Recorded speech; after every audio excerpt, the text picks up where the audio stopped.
Thank you to my patrons. Your generosity and commitment to my work is astonishing. I sincerely appreciate it. Because it's actually a natural predisposition to believe in God. And as the Anthropological Society of Oxford University have concluded through some very important studies that have happened in 2011, for example, that belief in God is a predisposed belief within children. So to believe in God, you don't have to actually follow any logic whatsoever. You don't have to be a smart person. So what? It's also a natural predisposition for children to believe that they have imaginary friends. So ought we believe in imaginary friends now? What an absolutely asinine argument. Take the risk of thinking for yourself. Much more happiness, truth, beauty, and wisdom will come to you that way. Thank you. Hey everybody, Magic Skeptic here, and don't worry, the video is about to begin. I just wanted to take a moment to make you aware of my Patreon, the link for which can be found in the description below. Sign up today for as little as £3 per month and you can gain access to a plethora of perks and extras, including downloadable audio-only and ad-free versions of my podcast that you can listen to on the go. You can also have your question answered in a monthly video, and better still, depending on which tier you choose, you could even sit down for a Skype call with yours truly, Magic Skeptic. All that is available and much, much more. All you got to do is click the link in the description below. I hope to see you there. Hey everybody, Magic Skeptic here with another episode of A Magician's Thoughts, and welcome to part 2 of my critique and deconstruction of the flaws and fallacies in the arguments of Mohammed Hijab, the Islamic apologist who claims to be able to conquer atheism in 8 minutes. And yes, you heard that right. This is part 2. So if you missed part 1 of my critique of Mohammed Hijab, then you should absolutely check that out first. It's available on the channel right now. You can go and watch that and then come back here and watch part 2. With that said, we're going to dive right in here with part 2, and we're going to continue with Mohammed Hijab's exploration of the so-called fine-tuning argument. Let's get into it. Another argument that you can bring forward to the atheist is what's referred to commonly as the fine-tuning argument. Now, before I begin, I want to define fine-tuning here as that the universe is so fine-tuned that it would allow life to exist. I'm not talking necessarily about aesthetics, how beautiful the universe is or whatever. I'm talking about this particular definition, that it allows life, any kind of life, to exist anywhere in the universe. All I can say to this is, what fine-tuning? What the hell are you talking about? When I look at the universe, I see a universe that is quite hostile to life, right? Even on this very planet, everything and anything can kill us, right? Most of the planet is uninhabitable in some way, shape, or form. And even in the parts where human life can flourish, it's riddled in disease, it's riddled in natural disasters and all the rest of it. Fine-tuned for life? Are you kidding me? If you're just merely talking about the conditions that would allow life to exist, what evidence is there that that is the result of fine-tuning? As far as I can tell, you're just making a big fat assertion here. What fine-tuning are you referring to? How do you know that the constants and qualities could even have been different in the first place? It could be the case that when universes come into existence, that they are always life-permitting, right? Or if indeed there's a multiverse, maybe this is the one universe where there is life and all the others are lifeless. And of course we'd be sitting here thinking about it because we happen to be the one universe in which life occurred. Again, we don't even know what we don't know.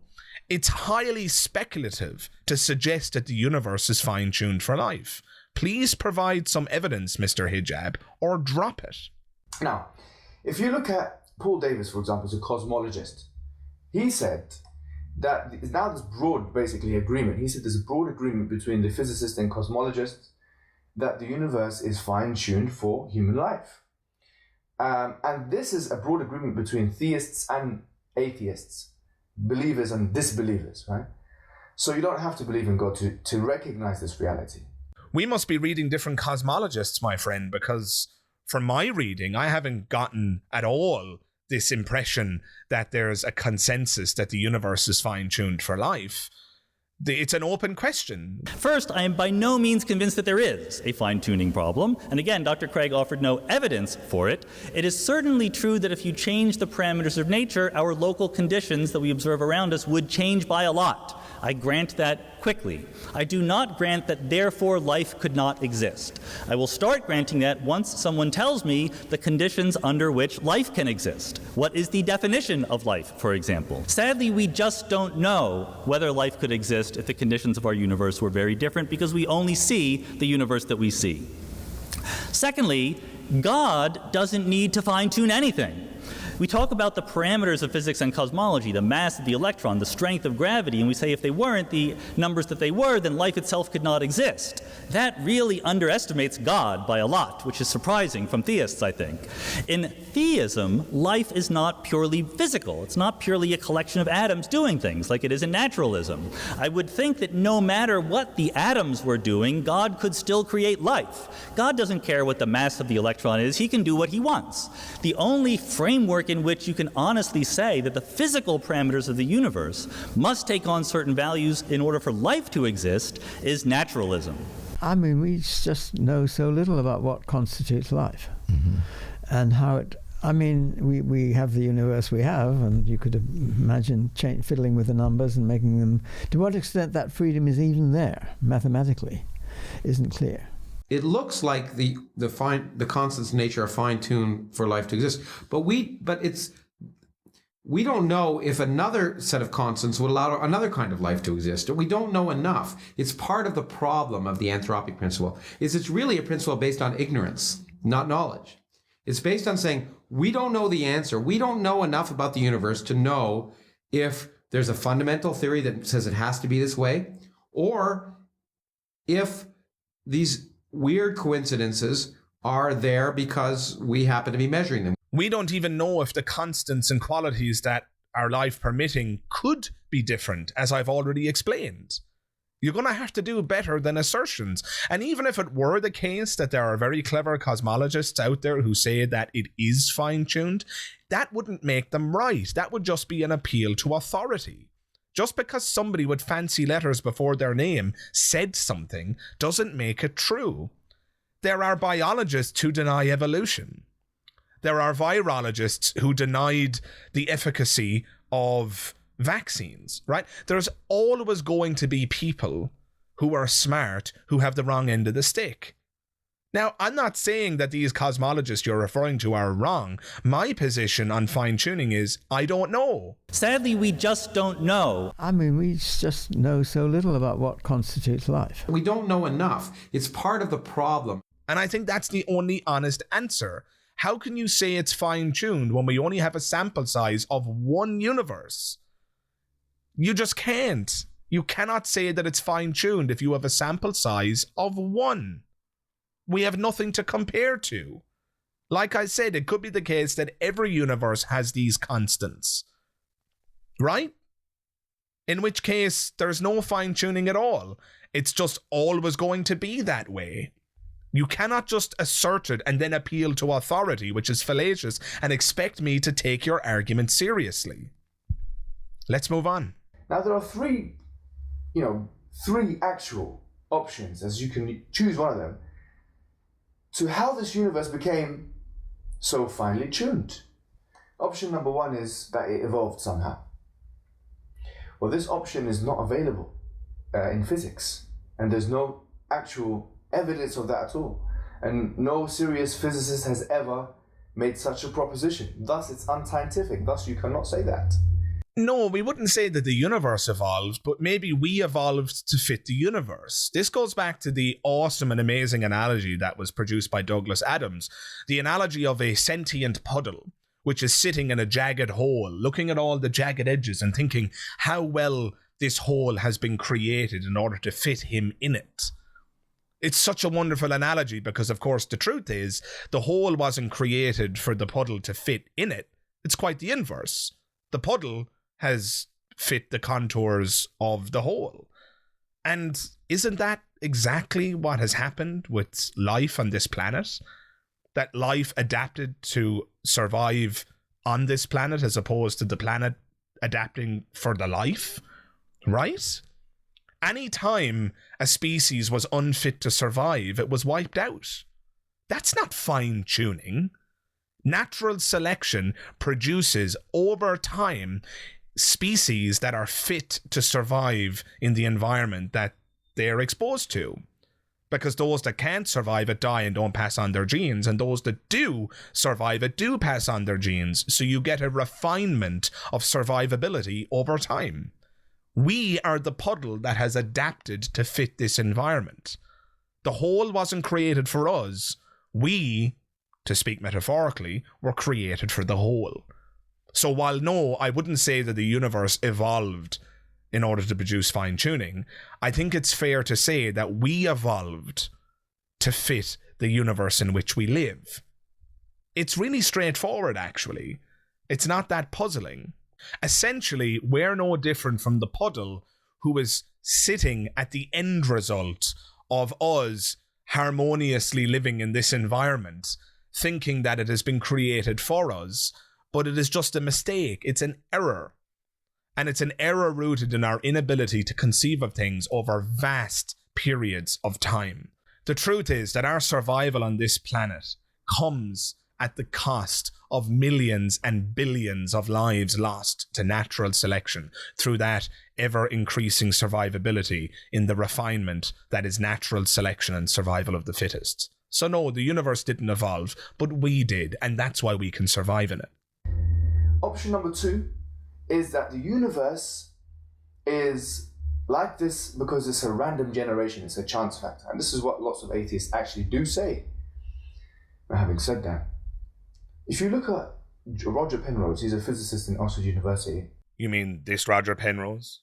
The guy who, when asked about fine-tuning, said the following. I mean, we just know so little about what constitutes life and how it... I mean, we have the universe we have, and you could imagine fiddling with the numbers and making them... To what extent that freedom is even there, mathematically, isn't clear. I think you need to choose your citations a little more carefully, Mr. Hijab. He was talking about the entropy levels in the beginning of the universe.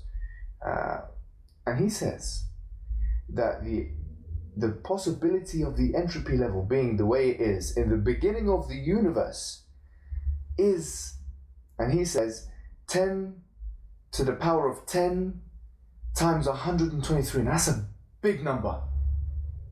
That's just one calculation for one of the components of the universe in the beginning of the early stages of the universe. Now, having said that, you should know through just this evidence that saying it's a chance factor that the universe came into being is a ridiculous option that shouldn't even be uttered. Yeah, so something is highly improbable. That doesn't mean impossible. Calling that ridiculous doesn't make sense, Mohammed Hijab. Just because something is highly improbable doesn't make it impossible, right? Now look, let's just steel-mat it and say that, okay, that makes it silly to utter. Fine. But if there's a multiverse, and there are thousands, if not millions, if not billions of universes, all of which have different physical constants, then suddenly the odds of such a life-permitting universe with those odds that you've dictated coming about are actually much increased, right? There's an obvious and easy naturalistic explanation in the form of the cosmological multiverse. People like to worry about the multiverse. It sounds extravagant. I claim the multiverse is amazingly simple. It is not a theory. It is the prediction of physical theories that are themselves quite elegant, small, and self-contained that create universe after universes. There's no reason, no right that we have to expect that the whole entire universe looks like the conditions we have right now. But more importantly, if you take the multiverse as your starting point, you can make predictions. We live in an ensemble, and we should be able to predict the likelihoods that the conditions around us take different forms. So in cosmology papers dealing with the multiverse, you see graphs like this that try to predict the density of dark matter given other conditions in the multiverse. You do not see graphs like this in the theological papers trying to give God credit for explaining the fine-tuning, because theism is not well defined. Now you're going to say, oh, but that's speculative, that's ridiculous, there's no multiverse, right? That hasn't been proven. Yeah, just like your fucking God hasn't been proven. If you want to enter the realm of speculation, well then everybody gets to speculate, Mr. Hijab. You don't get to speculate as to the existence of an unembodied, all-knowing, all-powerful divine agent. You don't get to speculate about the existence of such an entity and then wall off the world or the realm of speculation for the rest of us. If you're allowed to speculate about magic sky gods, I'm allowed to speculate about the multiverse. And the multiverse as a speculation solves this problem. If there are millions or billions of universes, then the odds of one of them having this expression actually go up exponentially. And suddenly your improbability thesis, silly though it might be, goes out the window. It might be silly, given those odds that Penrose explained. It might be silly to think that chance is an explanation if indeed there's only one universe, but if there's a multiverse, suddenly it becomes much more feasible, doesn't it? And again, I'm not saying that there is a multiverse. I'm just talking about possibilities here. And if you're allowed to speculate about magic sky gods, I'm allowed to speculate about the multiverse. Simple as that. And again, the other problem here, which I've already addressed, is that all of this argument resides on the presumption that chance is even involved. It could be the case that the physical qualities and the life-permitting qualities of the universe were guaranteed and that there is no chance, that it was always going to be this way, that the formulation of the universe is a deterministic event and that its current physical state was, in fact, an inevitability. In which case, all of your talk of chance and the ridiculousness of chance being an explanation goes out the window. But let's continue. The third option is that there was a designer, there was a creator, there was an inventor. This makes more sense, doesn't it? Okay, if you don't want to admit it now, it doesn't matter. If you don't want to admit it, it doesn't matter.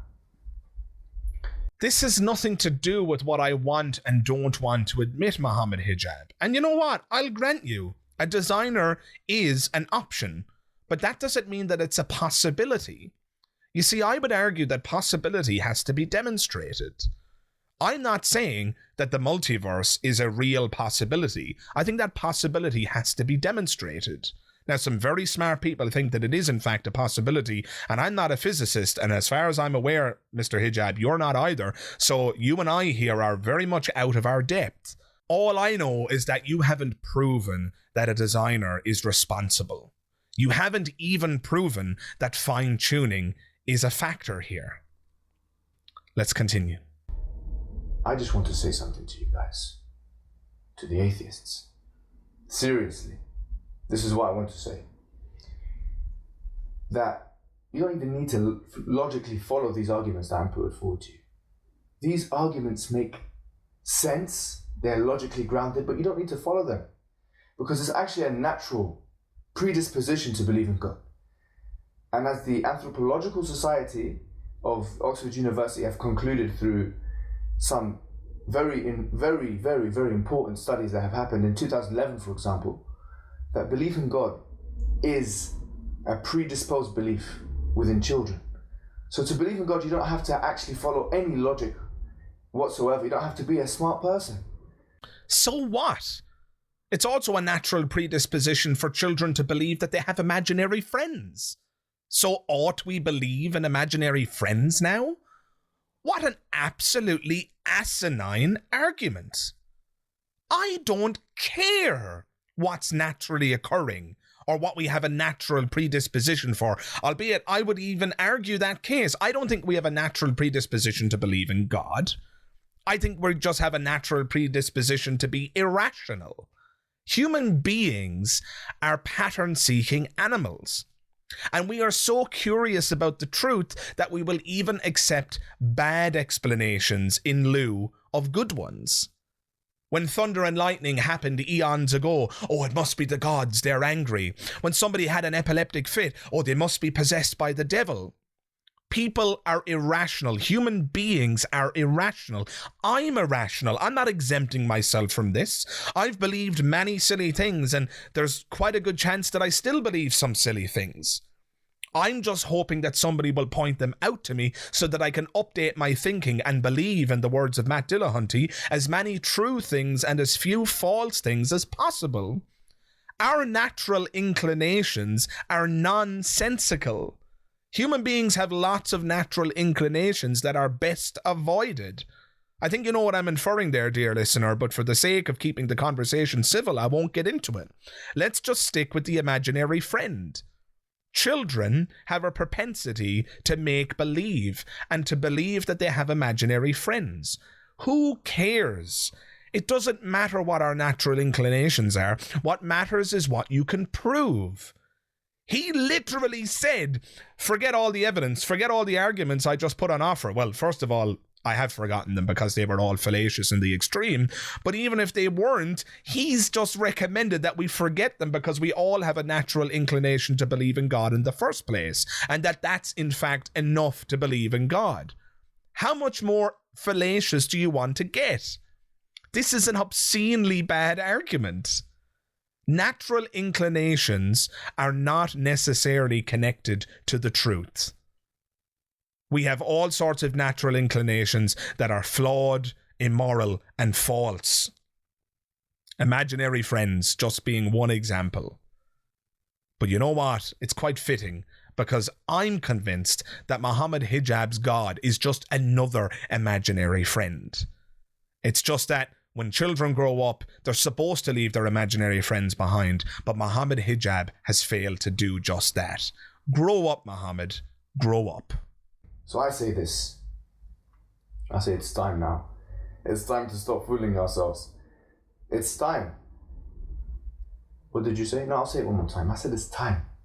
It's time to release yourself from the suppressive shackles of atheism that are stopping you from realizing your true potential. I'm so oppressed. Goodness gracious me, the shackles of atheism. I feel burdened. I feel so low. I feel like I'm just, scraping by. My life is a misery. If only I could just be compelled to believe in God.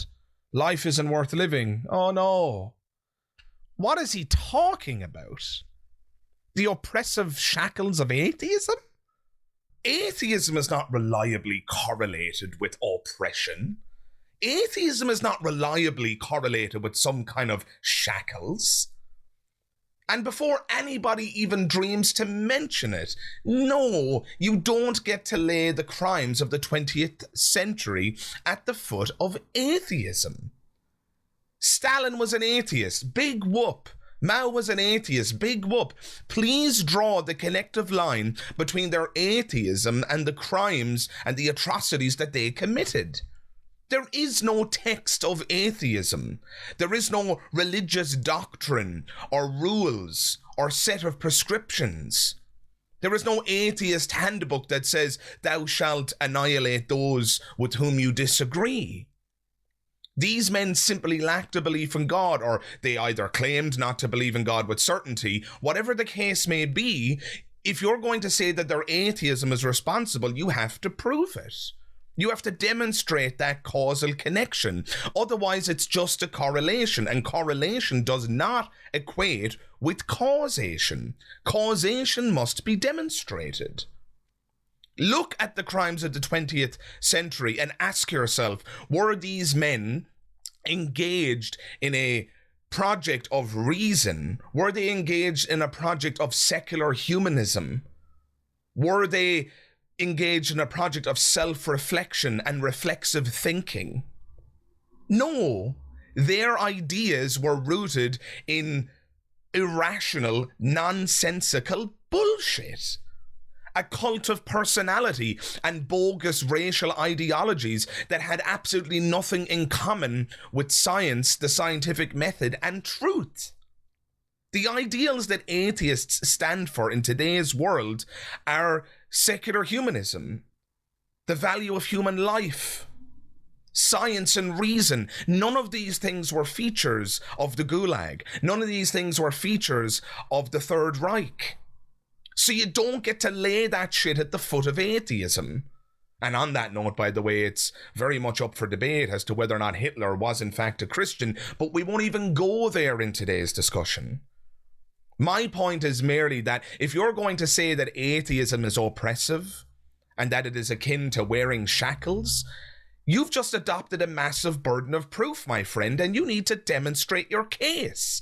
You don't just get to say that atheism is oppressive and that it is like some form of shackles and get away with it. People like me are going to challenge you. It's that simple. Islam, on the other hand, do you really want to have that conversation? Ask yourself, dear listener, is Islam reliably, or at the very least, frequently correlated with oppression? Women in Saudi Arabia were only given the right to drive in recent years. Are you kidding me? Women in Saudi Arabia can't even leave the home without a man present. And in courts, their word is not as valuable as a man's word. And you want to stand there and pretend like you're up on some kind of pedestal talking about the shackles of atheism? What about the shackles of Islam? 2 hours later. Sorry about that. I just needed to calm down. Now that I've calmed down, we can continue with the discussion. Just before we move on from this point, I think it's important to address or to anticipate a particular objection. Some of you might be quick to point out that Saudi Arabia is a cherry-picked example and that it suits my case and that it's unfair to bring it up. To that, I would say that I didn't only mention Saudi Arabia, did I? I actually included a list of an additional 10 countries where incredibly oppressive practices are in place. 10 additional countries where, for example, a woman's word is worth half that of a man's in a Sharia court. That's despicable, right? And all I'm doing here is pointing to the irony of Mohammed Hijab suggesting that atheism was oppressive, while he is an adherent of a religion that is reliably correlated with oppression. I think that's insanity. And obviously, I've already addressed the charge of oppression that he has leveled at atheism and that atheism is shackles, and suffice to say, that's just hot air. That is a baseless assertion. I, on the other hand, can actually demonstrate the claim that Islam is reliably not only correlated, but that Islam reliably causes oppression. So let's do that right now. Let's jump into some of the data. And while we do this, guys, I want you to keep one thing in mind, and this is of paramount importance. My intention here is not to vilify Muslims. No, my intention here is to critique the doctrine of Islam, which is a set of ideas. Remember, religions are separate from their adherents. Islam is separate from Muslims. Muslims are people. Islam is a set of ideas. My goal here, my intention here, is to simply highlight some of the nastier aspects of the Islamic faith. And at no point am I going to suggest that Islam is all negative or that it's all despicable. There are some very beautiful things about Islam, and I can make a video about that if you're interested. There are some things about Islam that fascinate me and regale me and create profound feelings inside of me, even though I'm an atheist. Fine. Muslims are people. Islam is a doctrine. What I'm doing here is attacking the doctrine and the kinds of things that it can cause its adherents to believe. And the following studies demonstrate some very disconcerting correlations and causations. They demonstrate some very disturbing facts about what Islam causes and about what people are likely to believe when they adopt the tenets of this religion. I mean, look at these studies carried out by Pew Research, the gold standard in statistical collation. Look at these numbers. These studies are from 2010 and 2020, respectively. In many Middle Eastern countries, homosexuality is considered essentially unacceptable by the vast majority of the population. Look at Tunisia. Look at Jordan. Look at Egypt. Look at Turkey. Turkey is the Muslim success story. And in Turkey, according to Pew Research, 78% of the population thinks that homosexuality is unacceptable. And that's only the tip of the iceberg. If you look at the data from 2010, which admittedly is dated, fine, but even if this data is off by a factor of 50%, it would still be extremely disturbing. Views of harsh punishments, stoning people who commit adultery. Apparently 16% of the population of Turkey thinks that that's an acceptable thing. And look at the numbers in other Islamic nations. 82% of people in Egypt. 70% of people in Jordan, 23% of people in Lebanon, and so on. This is extremely disturbing. Whippings, cutting off of hands for theft and robbery. In Jordan, it's 58% of the population who thinks that this is acceptable. In Pakistan, it's 82%. In Nigeria, it's 65%. The death penalty for people who simply leave the Muslim religion. 84% of people in Egypt think you should be killed for becoming an apostate. 86% in Jordan. I could go on. But this is a joke. When people talk about atheism as shackles, when this is the data that we have on file, the data that's been collected about Islamic attitudes to questions of homosexuality, adultery, the death penalty, and punishments. Now, to be fair, you could argue that all of this data just correlates with Islam. It's not caused by Islam. In other words, you might accuse me of the exact same fallacious reasoning that I accused Mohammed Hijab of when he asserted that atheism is oppressive. But to that, I have to say the following. This isn't just a correlation. The causal connection is pretty easy to demonstrate. These countries and their courts and their people consistently and persistently remind us that they hold and harbour these beliefs precisely because of their faith. Are you really going to tell me that it's a coincidence that vast percentages of people want to stone adulterers, want people to be whipped or have their hands cut off for theft and robbery, and want the death penalty for apostasy, and that all of this is just merely a coincidence? That all of this is just accidentally correlated with Islam, which happens to teach these very prescriptions? I'm sorry, but I just can't take a talking point like that seriously. Far from being the shackles that you accuse it of being, atheism is in fact the inverse. It is the key to those shackles. It is the liberation that people need. These people who are subsumed in religious brutality, in religious superstition and nonsense and irrationality. Now, am I painting all Muslims with the one brush? Of course I'm not. There are many Muslims who live in the world today who have liberal, progressive attitudes, who just want to live out their life in peace and harmony and worship their God. And you know what? I disagree with them in terms of their beliefs. I think they're wrong. I don't think their beliefs are true. But I'm a live and let live person. If you want to believe in God, and you believe in God, you were raised that way, you want to live out your life, fine. And before anybody accuses me of Islamophobia, I view Muslims as the number one victim of Islamic fundamentalism.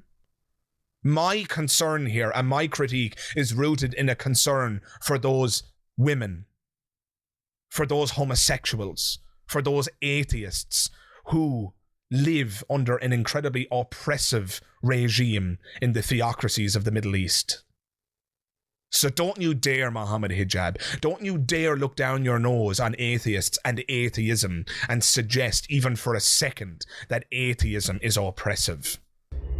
Once you've completely taken those shackles away from yourself and liberated yourself from atheism and released your predisposed self, that's the true self, your true self. Once you've done that, then and only then will you realize both peace and purpose in life. Translation: all you need do is abandon your commitment to intellectual integrity, evidence, and rigorous epistemological standards.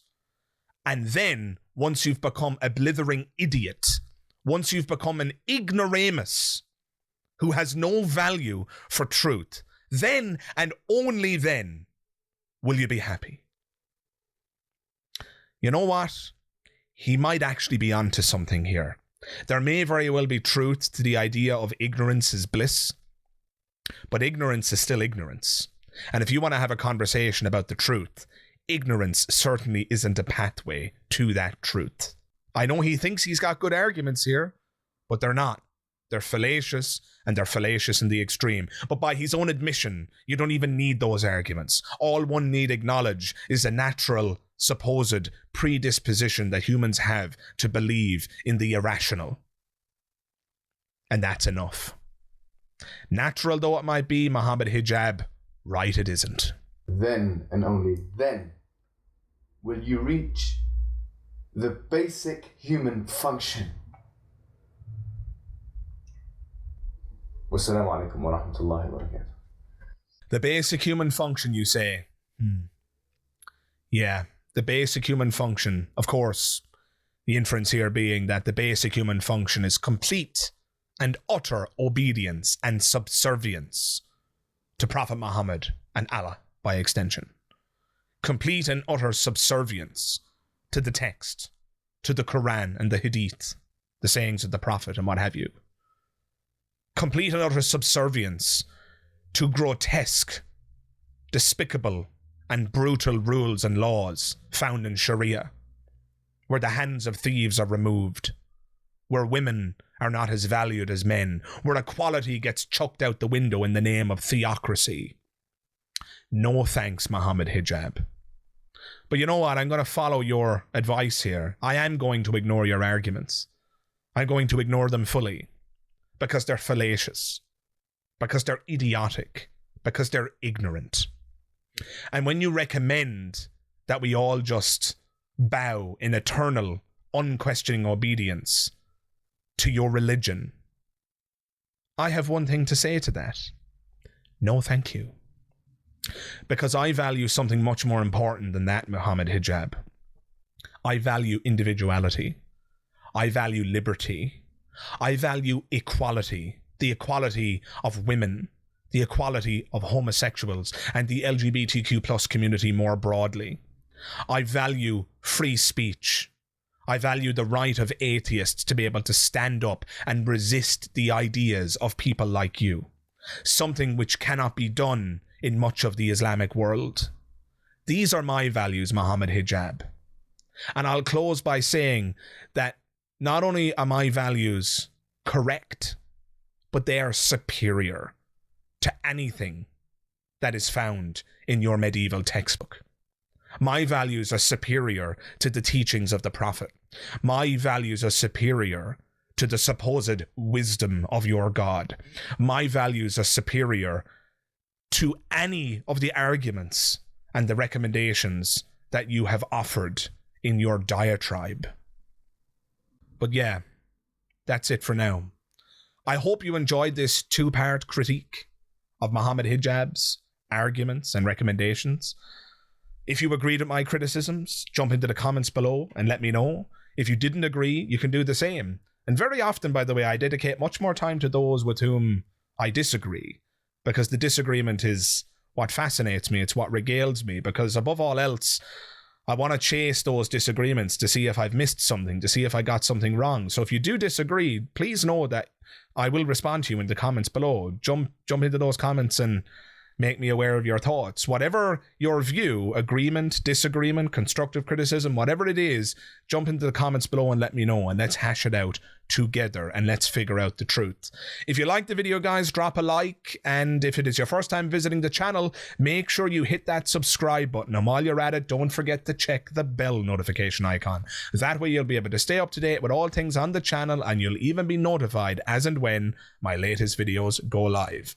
In closing, I want to extend an extra special thank you to my patrons. Your generosity and your commitment to my work really does blow me away on a monthly basis. You guys are incredible, and if you'd like to become a patron like those I've mentioned, you can jump into the description below and you'll find the link there. Click on that and you can sign up for as little as £3 a month to gain access to a plethora of perks and extras. So guys, thank you very much for watching part 2 of my critique of Mohammed Hijab. Let's just say that he failed to supposedly conquer atheism in 8 minutes. And while it took me some time to explain why that's the case, we got there in the end. I hope to see you in the next episode, guys. All the best. Bye-bye.